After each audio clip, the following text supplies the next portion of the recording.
Bonjour à tous. Aujourd'hui, j'ai envie de vous parler des croyances limitantes parce que j'en ai beaucoup parlé en cabinet aujourd'hui et du coup, je me suis dit que ce serait peut-être intéressant de vous faire une petite vidéo là-dessus. Alors, les croyances limitantes, ce sont des phrases, des choses que vous avez entendues bien souvent et que vous avez intégrées comme étant vraies, qui ne le sont pas forcément, mais en tout cas qui pour vous résonnent comme étant vraies et que très souvent vous avez, parce que je le fais pas, j'en ai aussi, qu'on va suivre. Alors, il y a des croyances qui vous poussent, donc qui ne sont pas limitantes. Il y a des croyances qui vous font avancer, par exemple, de croire, de se dire tout est possible. Voilà, ça c'est une belle croyance de dire que finalement on n'a pas de limite peut-être et que finalement quand on veut, on peut. Ça peut être une croyance qui peut vous aider en vous disant voilà, si j'ai vraiment envie de quelque chose, ça va arriver. Donc ça, ce sont des croyances qui vont vous booster. Et ça, c'est bien. Par contre, il y a des croyances qui vous limitent. Et ça, c'est ce que je vois beaucoup. Je pense notamment à deux cas. Donc un cas, alors le cas de burn-out, ça, il y a très souvent des croyances derrière. Par exemple, il faut travailler dur pour y arriver, ou il faut être parfait pour y arriver. Ça, c'est des croyances souvent qui remontent à l'enfance. Il y a un travail à faire sur d'où ça vient. Mais souvent, si vous vous interrogez, vous allez vous dire ah forcément, si on fait quelque chose, on est obligé de le faire parfaitement ou on ne le fait pas, par exemple. Ça, c'est une croyance qui peut mener au burn-out. Ou alors, j'en ai une autre aussi sur laquelle je travaille avec une de mes patientes, qui a la croyance selon laquelle un enfant ne peut être heureux que si ses deux parents sont ensemble. Donc, c'est-à-dire qu'à partir du moment où il y a séparation, l'enfant est forcément malheureux. Et que la famille, et que pour être heureux dans la vie, il faut être en famille, le papa, la maman, et les enfants. Voilà, donc ça on voit qu'effectivement quand tout va bien, quand en couple tout fonctionne, ça marche, mais le jour où ça ne fonctionne plus, ça a donné, c'est ce que ça a donné chez cette patiente, c'est qu'elle s'est battue juste pour cette croyance en disant non, moi pour que mes enfants soient bien, etc., il faut que je reste en couple. Il faut que, alors déjà il faut que, c'est qu'il y a une croyance, il faut que, et mais elle s'est complètement oubliée.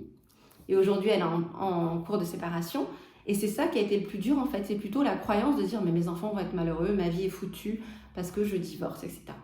Parce qu'elle avait, on a réussi à mettre le doigt dessus, cette croyance de pour elle être heureuse en tant que femme et pour que les enfants soient bien, il faut rester en couple. Bon, ça, c'est pas une vérité. Si on arrive à prendre un peu de recul, et c'est ça qu'il faut faire avec sa croyance, c'est d'abord l'identifier. Je l'identifie en me disant j'ai envie de, mais. Et le mais va vous dire quelle est votre croyance. Par exemple, voilà, cette jeune femme, elle avait déjà envie de se séparer de son conjoint, mais c'était difficile. Donc voilà, je me pose des questions, j'aimerais me séparer de mon conjoint, mais si je me sépare, mes enfants vont être malheureux. Voilà, là on a identifié la croyance. Dans le burn-out, par exemple, j'aimerais bien effectivement travailler bien, mais si c'est pas parfait, ça sert à rien de le faire. Voilà, si c'est pas parfait, ça sert à rien de le faire. Ça, c'est une croyance.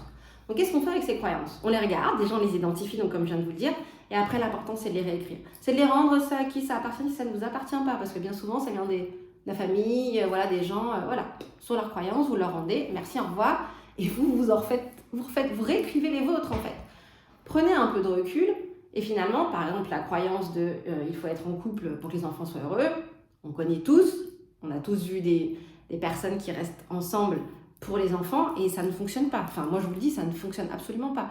Les enfants, ils voient que les parents ne s'entendent plus et ça ne fonctionne pas. Donc voilà, il vaut mieux que les parents soient séparés pour le bien-être des enfants quand les parents ne s'entendent plus. Voilà, donc la croyance, ça peut être ça peut être ça peut être que effectivement peut-être on va dire que dans l'idéal et encore si tout va bien avec mon conjoint, si je m'entends bien, effectivement ça sera bien pour mon enfant, mais à partir du moment où je ne suis plus heureuse dans mon couple, mon enfant ne sera pas heureux non plus. Donc pour son bien-être, il est mieux qu'on se sépare, par exemple. C'est d'essayer de remettre des croyances derrière des réalités surtout, parce que bien souvent on a oublié la réalité. Et là du coup c'est vraiment, si vous prenez du recul, de vous dire, oui, vous connaissez évidemment un divorce pour un enfant, ça laisse une marque, c'est toujours difficile. Mais entre ça et rester avec des parents qui ne s'entendent pas, moi je peux vous dire que j'ai des ados en consultation, ils n'en peuvent plus, je veux dire des adultes qui se rappellent leurs parents qui s'engueulaient et ils me disent tous, mais j'aurais aimé qu'ils se séparent. Voilà. Et pareil pour le fait d'être parfait. Qu'est-ce que c'est la perfection? Est-ce que finalement on pourrait remplacer par l'être parfait par je fais de mon mieux?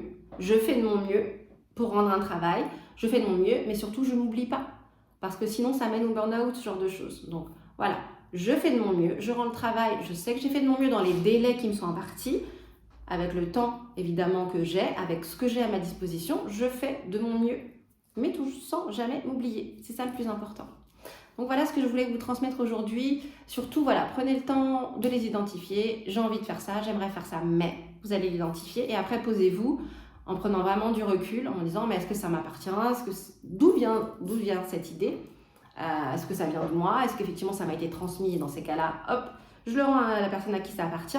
Et puis après, je la réécris de façon à ce que cette croyance, plutôt que d'être limitante dans ma vie, parce que du coup elle me bloque et dans ma vie c'est pas intéressant, ça ne va pas m'aider, c'est d'en faire quelque chose de plus positif, quelque chose qui fait que je vais pouvoir là me reconnaître et que je vais pouvoir aussi être bien.